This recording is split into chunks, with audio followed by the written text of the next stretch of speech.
earth in this place, volcanic fires are burning. And weird as it may seem, the steam is trapped to provide the power to run machines. Italy is famous for its volcanoes. Vesuvius, of course, is the most renowned smoking mountain in the world, and Mount Etna, too. It was a weird volcanic place like this where the ground smokes and boils that the Romans believed was the entrance to the infernal regions. But today, in this devil's cauldron, they're using the steam for power in factories. 600 feet into the air, the steam shoots roaring and hissing. And now let's go on to an industry that's old and famous and romantic. Marble. These are the world-famous marble quarries of Carrara. For many a long century, the very name Carrara has been symbolic with the art of sculpture. To these marble mountains, which gleam as white as snow, the great Michelangelo came to mine huge blocks for his giant masterpieces. They used to dig it out with chisels. Now they do it with dynamite. They are charging these mountains with 25 tons of high explosives. Here's one of the planters of dynamite. They're going to give us a blast worthy of the Duce himself. The red flag waves danger. Throw the switch. Let her go.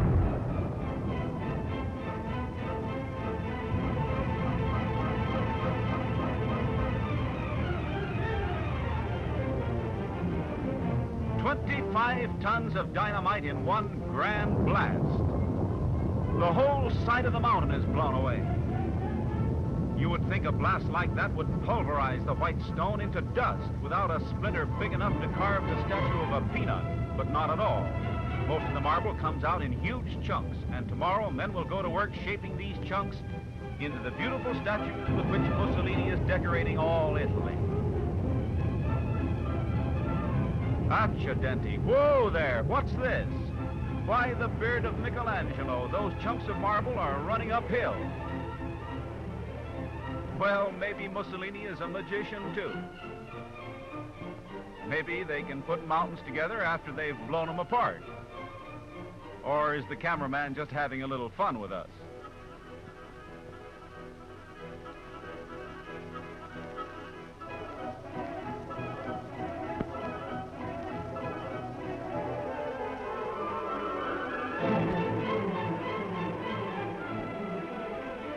Marble means sculptures, talented artists, and skilled artisans. And now Mussolini speaks of the artisans of Italy. L'artigianato che documenterà il mondo, la maestria e la genialità dei vostri artigiani. He tells how the Italian skilled workers prove to the world their mastery and ingenuity, and that brings us to the human element of industry. In the drama of man and machine, the Duce is trying to maintain harmony. He handles labor problems with a firm hand. Strikes are forbidden. Employees and working men are compelled to arbitrate their disputes.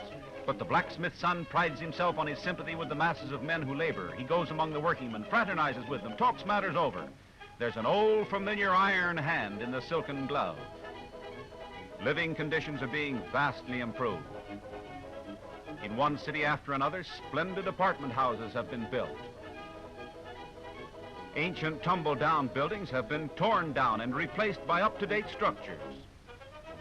There are schools with the latest educational facilities. There are great hospitals. And now comes Mussolini's Forum, built in the manner of the ancient emperors. It was here that a terrible tragedy occurred, a terrific landslide. The earth slid out from under a town. And all of Montevulture went crumbling into ruins. And what had been a fine old town of pleasant homes was just a jumble of mortar and stone and dust. And this was all that remained of the pleasant town of Montevulture. Instantly help came from Rome. Here's how they took care of the homeless. The survivors were housed in a city of tents.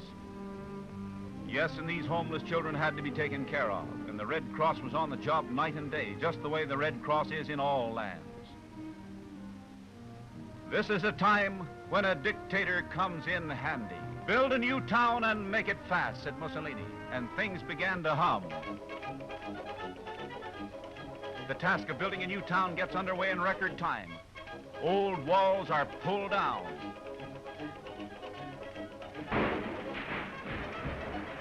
Amid crashing and general hubbub, the men attach ropes and cables, and then down they come. The pace is mighty rapid. Armies of workmen in continuous shifts are laboring. Streets are laid out, not the old-fashioned twisted kind. They are laid out according to a modern plan of home building. Foundations are put up, stone and mortar are put together to make solid, enduring structures. Houses are built, and up they go.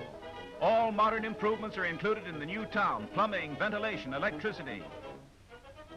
Yes, as if by magic. Within 40 days of that catastrophe, mind you, only 40 days, with Mussolini driving them on, a new city was built near the flattened ruins of the old. The people move in. Children are playing and working. Bathtubs and indoor plumbing will be a good deal better than in the ancient town. And all is set for spaghetti dinners, vino, and christenings.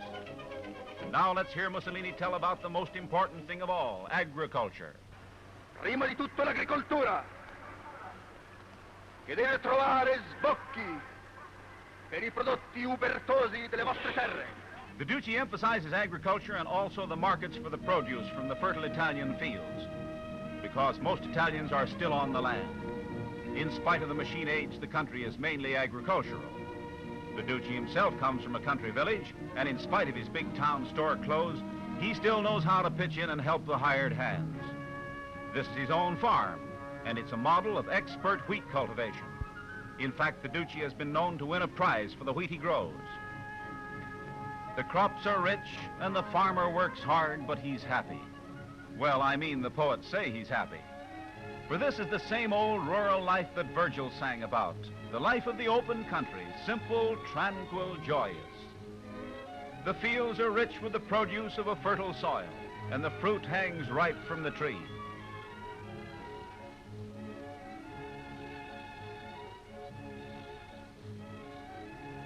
And of course, there are domestic animals everywhere in Italy.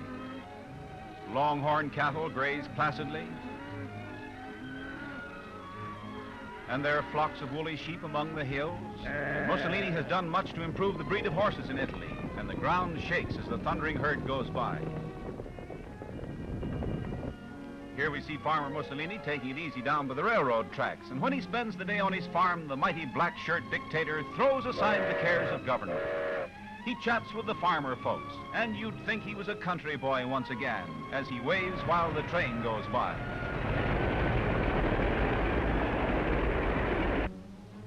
Bright and early the next morning, the produce is loaded for the market, fruit and vegetables, and a long line of trucks goes rumbling along the road to the neighboring town. And the trucks are ingenious. They're built to open up and serve as vegetable stands at the market. And what a handsome marketplace it is. South of Rome is one of the most infamous plague spots in the whole world. Every school history of the Roman Empire tells of the Pontine Marshes, a great stretch of swampland south of Rome. The ancient Romans, 25 centuries ago, tried to drain them. The popes of the Middle Ages tried to drain them. They all failed. They couldn't do it. The Pontine Marshes during the long procession of centuries remained a region of deserted, pestilent, fever-breeding swamp. For 2,500 years, the Pontine Marshes were a blot on Italy. But today, Mussolini has accomplished the historic task. He has drained the Pontine Marshes, and the swamps have been turned into solid, rich farmland, ready for the hundreds of thousands of happy peasant folk. Already the first town has been built and dedicated, and they call it Mussolinia. Hail Mussolinia. And now comes the feast day. It's the grape festival, and a mighty pleasant time that is, because grapes mean vino, Chianti, lacrima Christi, asta spumante. In Italy, they have many things, one of which is not prohibition. They also have no beer parades. This is a wine parade. And they don't sing, "We want beer." They sing, "We have wine."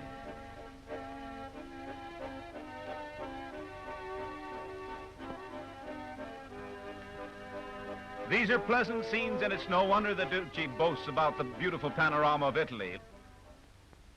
Finalmente il turismo,